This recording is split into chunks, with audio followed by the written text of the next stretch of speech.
Welcome to the Global Discussion, discussions with creatives, leaders, and thinkers. My name is Simon Hodgkins, and today I'm joined by Marina Petrova. Marina, it's really, really good to have you here on the podcast. It's an interesting topic, and you've got a lot going on in the world of AI and everything that you're involved in here. So let's begin. Maybe let's get you to introduce yourself. Take us back to the heady days of advertising. Take us back to WPP, Publicis, and bring us on that little journey through to what you're doing today at Intentful. Thank you. First of all, thank you so much for inviting me. Happy to be here today. So my name is Marina Petrova. My accent is Ukrainian, but I'm based here in New York or on the plane for the last several months. It's been quite interesting. But yes, I have always been involved in bringing together creativity, insights, data, and technology. And I started on this journey actually more than 20 years ago. I started initially at JWT, and I was in the account management role. And then in year 2000, I think it was at the end of 1999, I was invited to launch a digital agency, which in the year 2000 was relatively new. But it was super interesting because every day there was change and there was innovation, and there was this constant digital transformation that back at the year 2000, I thought everyone is going to be online in just a matter of a couple of years. Now, when I hear that people are still talking about digital transformation, I smile sometimes. Anyway, so it's been quite a fun journey, and I've been working with multiple brands worldwide and have been with Publicis and WPP. And then about 10 years ago, I thought I want to stay involved in the consumer industry, but I want to sort of look at it from a different angle. And there is another long story. I don't think we have time for this, but I started online travel business, and it was just it started as a hobby project. It was just something that I wanted to share with the world because people kept asking me what are the things to do in New York. And after I was sending the same email for the 20th time, I thought, these are smart people. They probably know how to use Google. And then I realized that there was surprisingly not much about New York City online, especially in languages other than English. And then one thing led to another. And before the pandemic, the project had 8 languages, 50 countries, and people from all over the world discovering things to do in New York. And I really enjoyed that.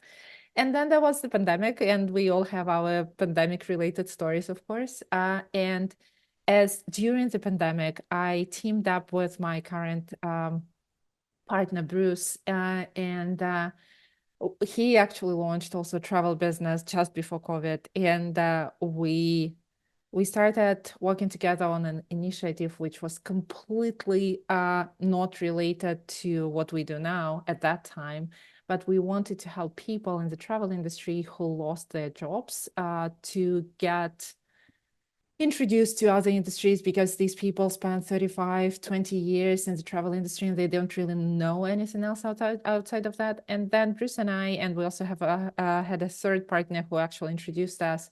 We quickly realized that we have common values, shared values, and that we want to work together. It may sound like a long story, but that is, I'm coming to it. I'm coming to the AI part now. And so it is the pandemic, and then gradually things start reopening, coming back to normal. It is around April 2021. We, as a new combined business, we get 2 clients in the publishing space, and they are not just in the publishing space, but they are also in the things to do in the activity space, performing arts, attractions, things to do. And they say, okay, people are coming back. Travel is sort of coming back, haha, they thought in 2021. And we want to be able to sell tickets online. Can you help us with that? And also we need a lot of content, because we want to be able to tell people what to do, when to do. And then there is, because of the pandemic, mask, no mask, what's open, what's closed, what's on. And there were 2 clients, and they had thousands of pages of content that had to be created. And this is May 2021. April, May. And I said, there is really no way, like thousands, really, it's just impossible. And then started looking into AI because I remember hearing something about it. I remember I thought that it is taken off. And I came across OpenAI's at that time closed beta program. And that said, if you have a use case, apply. And I did use the playground a little, and the minute I tried it, it was so clear that this is going to change everything. At that time, it was far from what it is now. It was not ChatGPT, it was GPT-3 in its early days. It needed a lot of tweaking. I still have those very early responses, which is so funny, but still. And the second thought that I had after I tried it was, oh my God, you can do so much relevant things with it, not just content for the sake of content. So we applied to OpenAI with a use case of bringing together data and AI. And this is something that I have been, back in the advertising days, because you don't create content or you don't create campaigns. Well, some people do, but it's a bad idea to do it just on a subjective basis. You always need to look into the insights and what your audience is interested in. What became clear immediately is that AI made it possible to do it at scale. And yes, there are lots of questions. How good will it be? Is it going to be spam and all of this? But if you actually do it right and do it smart, the engagement improvement is just mind-blowing. And let me give you an idea about what's right and smart. And please interrupt me if I talk too much, and if there is too much information, I get excited easily when talking about these things. So about doing it right, it became clear back then, when in the GPT-3 times, that there are at least two things that you need to take care of. One is you need to fine-tune the model, to train the model so that it knows the facts. It needs to know the facts, because otherwise it will be making things up, and we can talk about that separately. The other part is the voice and style, which is obviously super important for brands, because you want to make sure that it sounds like you. And this is also something that was possible even back then in 2021. So going back to my story, so we did create those thousands of pages of content for those publishers with that data and AI use case. Initially, their goal was SEO, and that's just obviously only one of the use cases. So what we did is we took the feed with what people are searching for, specific to those things to do, attractions and all of that, and then train the model to know the facts and everything. And then by bringing this together, we were able to create relevant content at scale, relevant to users' interest and to the brand voice and everything. And in a couple of weeks since it was published, it was all on page one of Google. And even then it was, even before, it was clear that this is going to change everything. But once you also get the proof that this is good, this is right, and then you see the engagement rates and everything. So we start again, 2021. So we started trying to sign up some clients and see where this is going. We still thought we would be staying in the travel industry, and travel still remains a significant part of what we do now. But we wanted to go and talk to other companies, other clients, and see where they are. The pitching process was completely different from what it is today, because no one really knew what it is and what it can do. We were lucky to get several first clients who are adventurous enough, brave enough, or who knew us and trust us being me and Bruce. And that's what we did. And the first clients started seeing results also almost immediately. And then we started scaling and going and developing. So fast forward to today, a couple of weeks ago, we announced that Intentful has been acquired by GMS. And this has been a fantastic thing for us, because as you can imagine, with everything going in the AI space and with hype and everything, we were fortunate enough that we could choose who to work with. And we chose GMS for multiple reasons because, but first of all, because of the vision and because of where the customer engagement is going into. And that's everything that is all things mobile, personalized, or sort of personalized. I have a point of view on personalization, but also relevant customer engagement at scale that is delivered through multiple channels where mobile plays a huge role. And GMS has been working in this space for the last 15, 17 years. So it's a perfect match for us. And we look forward to what's next. Wow, that's impressive, Marina. From the early days of you took us from right from the start there through the early days of the OpenAI beta program and putting that application in and saying, well, look, we might have something here.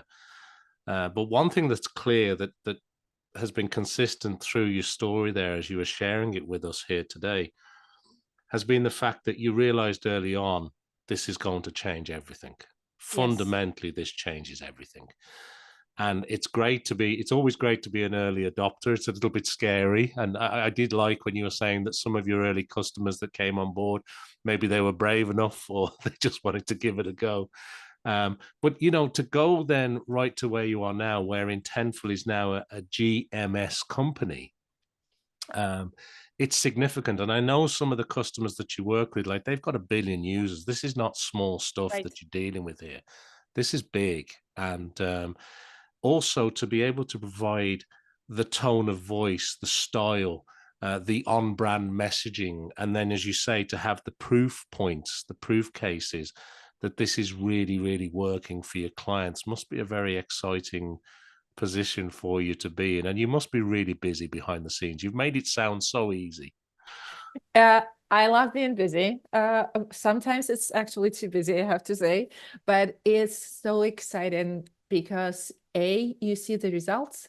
B, it is the transformation that I think it is once in a lifetime opportunity, probably, with what we are seeing with AI. And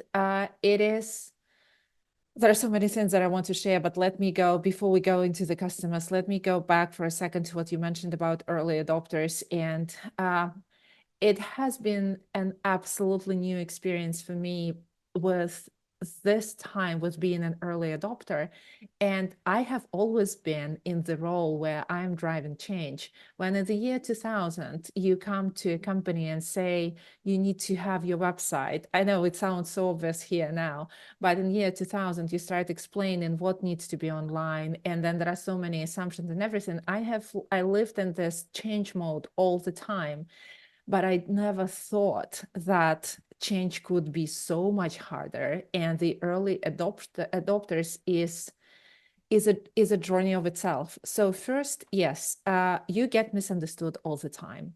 And even though you have this feeling that it is going to change everything, when you start talking to people, you're not always understood. Then you have people who do not believe in your idea. And then you have, and a lot of them actually. And then there is this balance where if you believe in it, and then everybody else doesn't, you need to find that balance. What do you do next?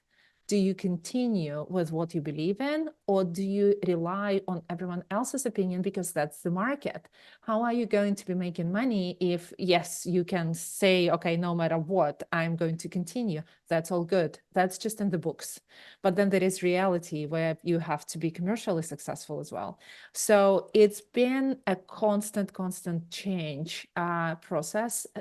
So that's one thing, the early adoption. And for me, for myself, I chose to continue with that because even though initially there wasn't much belief, and we had a number of arguments with different people who said, no, we should be staying in the old sort of way.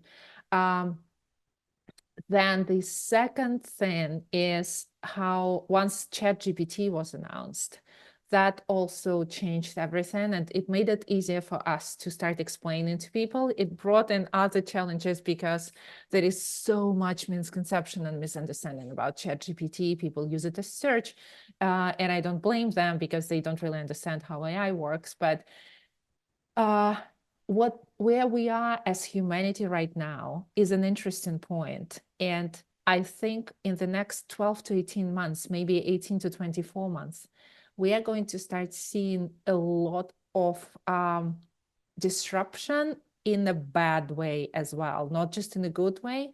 But let me explain what I mean. So let's say there is a company A, no matter what industry they're in. They have been working, there are workflows, processes in place. And now there is AI, and they're introducing and adopting it gradually, and it's all done in the right and smart way. And then, but still, AI becomes a tool that helps people do more, better, faster, and all of that. While AI is evolving super fast, you still need humans in the loop. This is super important. AI is not meant to replace us. It is a tool that we need to use. However, because of the AI, a human can do so much more. At the same time, our brains are not wired to be able to process that amount of information that AI is now able to do. And then details start getting missed. People get tired, like literally just because you expected someone to review 3 pages and now you expect them to do 300 pages. So, and no one's talking about this yet, but I think this is super important. And when we talk to clients, we talk not only about the AI, how they can use it, but also the adoption, what the process needs to be, how the workflow processes need to be reviewed, and how they need to be ready to manage change, because this is going to be hard. So that's a super interesting topic of its own. To be honest, in the last couple of years, I reread and read so many books on change, because I tried to find the textbook, help in managing that. And it's all different. We are going through a completely different phase right now. Going back to your question and comment about the customers. So we have one of the first customers that I really like. I mean, I love all of them, honestly. We also like it with all of our customers. So one of the customers in the early days, they said, and it's like November 2021, and they are heavily content related. And they say, okay, yes, you piqued my interest, very, very curious. And we have a call and we do a pitch, and I'm saying, yes, this is what can be done, and this is the data that we're getting, and this is content and so on. And then he says, okay, create this page for me about this topic. And the topic was super competitive in search. And I said, sure, we'll come back to you in a couple of days. And he says, no, now. If you are now during the call, now, because you're saying this is so cool and so easy and so fun, but most importantly, it is so easy. Let's do it now. I said, challenge accepted. And so we did it just live during the call. So I created the page right in our tool. He published it immediately. He's also he's the CEO and also the technical lead. And he published it. And then he said, okay, goodbye. Talk to you in about a month. And so during that month, we have been watching how that page was ranking, and it did get to page 1 of Google, and it's super competitive. And they became a client, rather big client for us, and they continue staying with us. So, but that's one example. The other example is when you have a huge company with billions of users, and of course you have different people working there. There is always a champion who drives innovation, who drives AI adoption, but then also there are people who are slightly afraid of change. And again, it's not because there is something wrong with them, it's because change is hard. So that is also another interesting angle of how in one company there can be, discussions about, do we continue doing things the old way, or are we doing it the new way? So I don't know a single company in the world that is not looking at how AI can be applied in their workflows right now. But again, change is a huge topic. Yeah, huge. Absolutely. And thank you for sharing a little bit of insight there. And it is really interesting. When you were describing that first customer challenge that you accepted, it reminded me of the way Dell computers used to sell when you'd be on the phone to them. And by the time you got to the end, they'd have spec'd it all up and they sent you the spec of the computer you were talking about. and to be able to do that page of content in real time, and then to see it track and grow and rank more and more over the weeks ahead. It really is mind-blowing. But what you've touched on there, just a couple of things I wanted to talk about, which is scale. Have been able to handle a huge amount of content that companies, particularly in the enterprise space, need. And they can't just regurgitate the same stuff everybody else is putting out there, because they need it to resonate, they need it to engage, they need it to have the right tone of voice, the right style, to be on brand, as we say. And the question I've got for you on that is, what about when it comes to things like producing multilingual content at scale? Because I know you've operated in 50 or more countries, probably a lot more at this stage. And you mentioned at the very start, when we started talking, where maybe brands are trying to focus on other languages now. How are you finding that experience generating at scale for clients content when you need to produce it in multiple languages? And how much training or guidance are you needing to put into the AI I'm going to use the term sandbox, but in that sort of corporate box environment? What's your experience there, Marina? So great question. So translations and localization and transcreation, I would use these terms too, is one of the most frequent requests that we get, because historically it has been taking a lot of time. There is a lot of the subjectivity involved in how do you best translate it, what word to use, is it on brand, is it off brand? AI is changing that, and there has been a major breakthrough, I would say, in the last several months, where, so first, the way AI speaks languages is much, much better. The second thing is, when you bring all of those components together, that you can have your own model that knows the brand facts, that knows the style, and that knows the language. And then you can also even add dialects or regional specifics. So it is the same way as it is in English, it's just in a different language. One of the products that we have, and I'm not doing it obviously as a sales pitch, but we created an approach where you have the knowledge base, the core information in one language, but the user interaction can be happening in one of 80 languages, 80.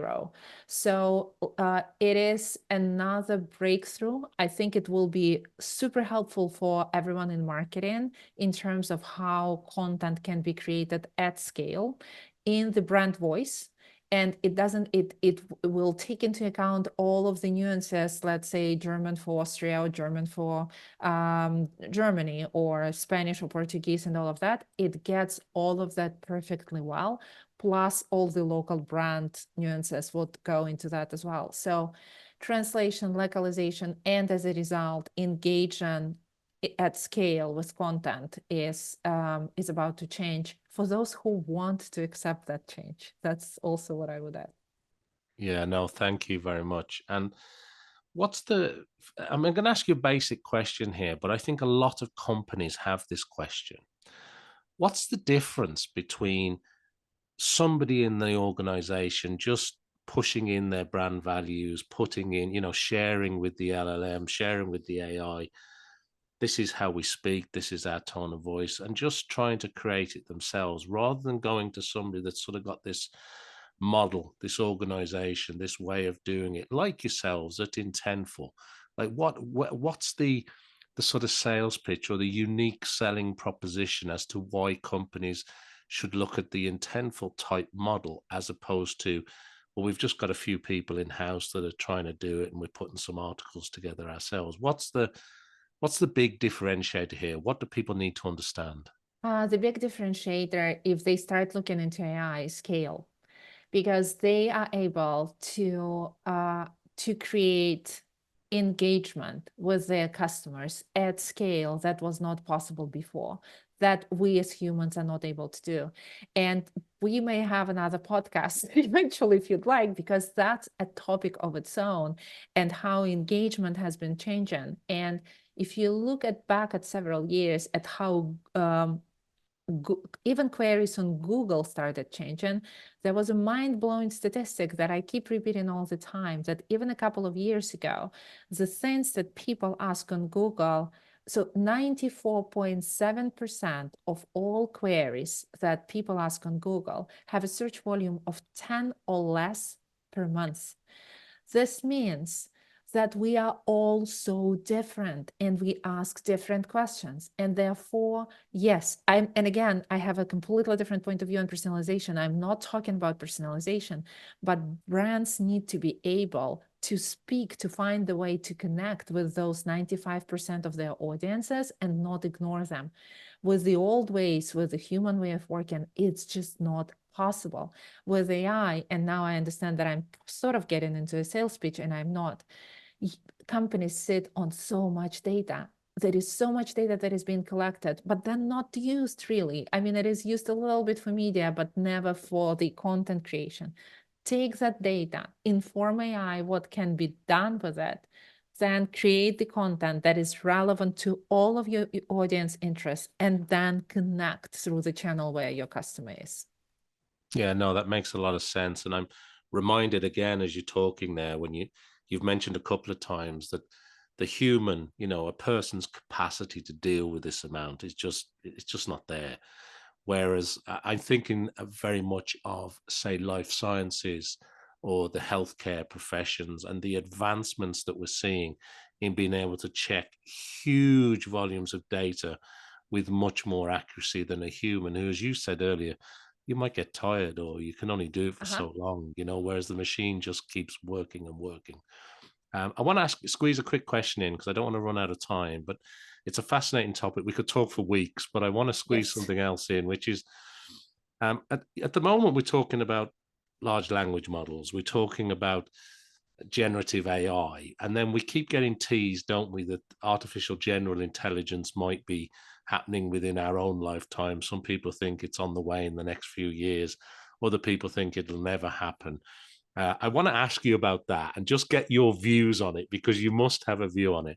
And the second thing I want to ask you is about mobile devices, particularly with your recent sort of developments at Intentful, because most of what's going on today is done with huge compute power.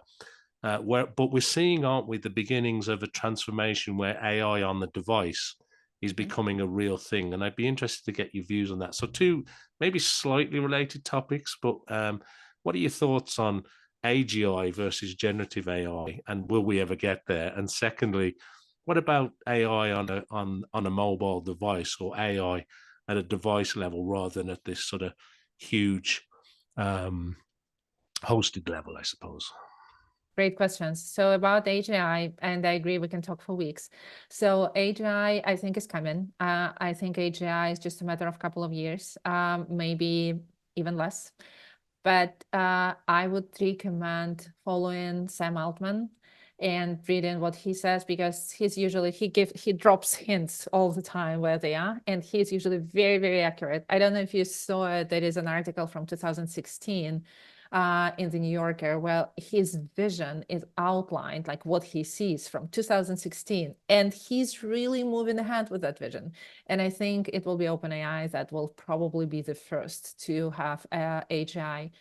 This is going to change so many things for us as humans. And that's also a part of the change conversation that we had. We need to be ready for it. It's going to shock everyone.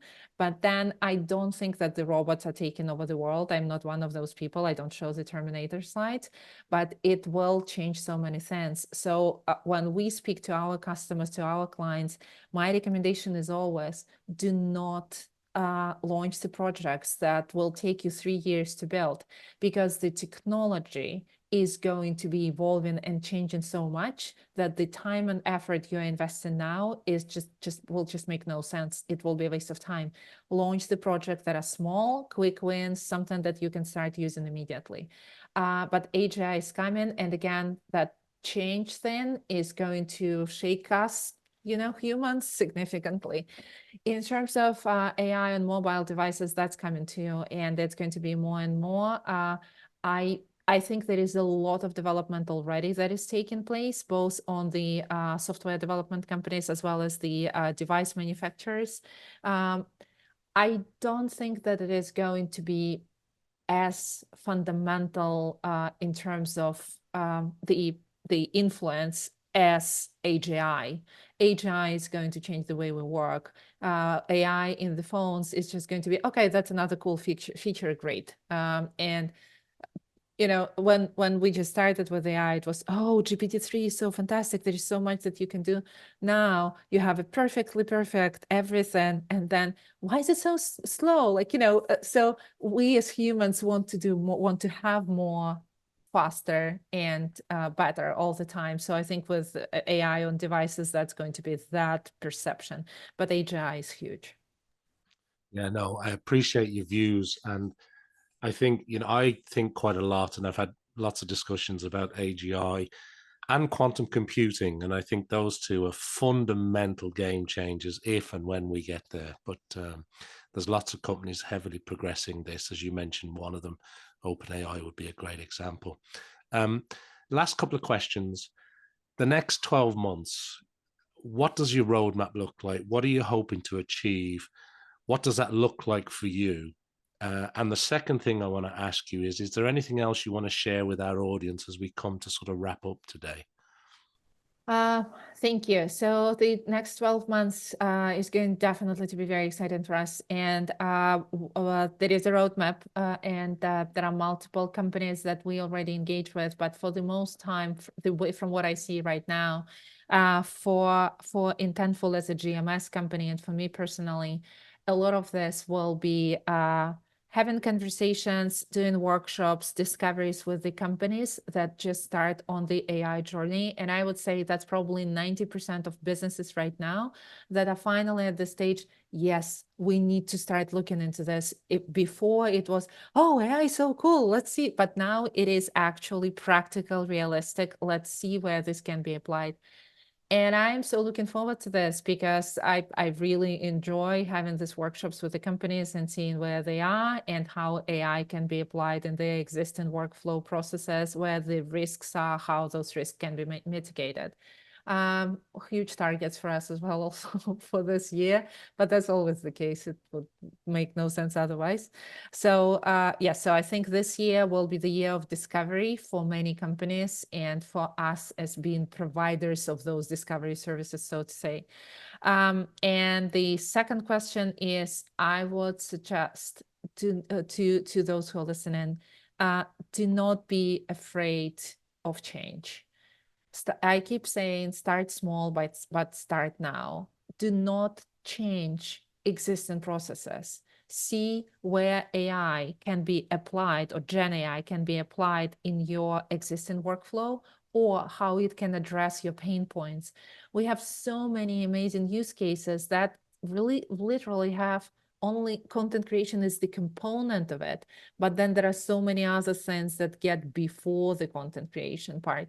So diagram your existing process, see where the most painful things are, and ask yourself, can AI solve this?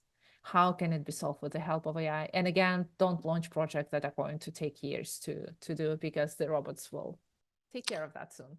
I think that's really sage advice. Thank you for sharing that, Marina. And finally, I mean, if people want to reach out and connect with your organization and all the exciting things that you're involved in, where's the best place to point people to as we come to the end here?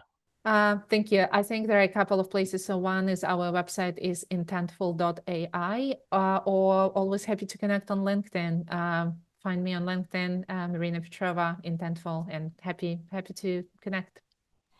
Well, thank you, Marina. That brings us nicely to the end of this episode of the Global Discussion. Thank you to everybody who's been watching or listening to us around the world. Make sure that you like, follow, subscribe, do everything I need you to do to help support the show. And of course, go and check out everything that Marina and Intentful are doing. It's certainly worthwhile having a look. Very exciting times ahead. Look, I hope you'll join me back here for some more discussions with creatives and leaders and thinkers, just like Marina. And the only thing left for me to do is to thank you, Marina, for your time today. It's been wonderful to catch up with you today. Thank you so much. Thank you for inviting me and look forward to our next conversation.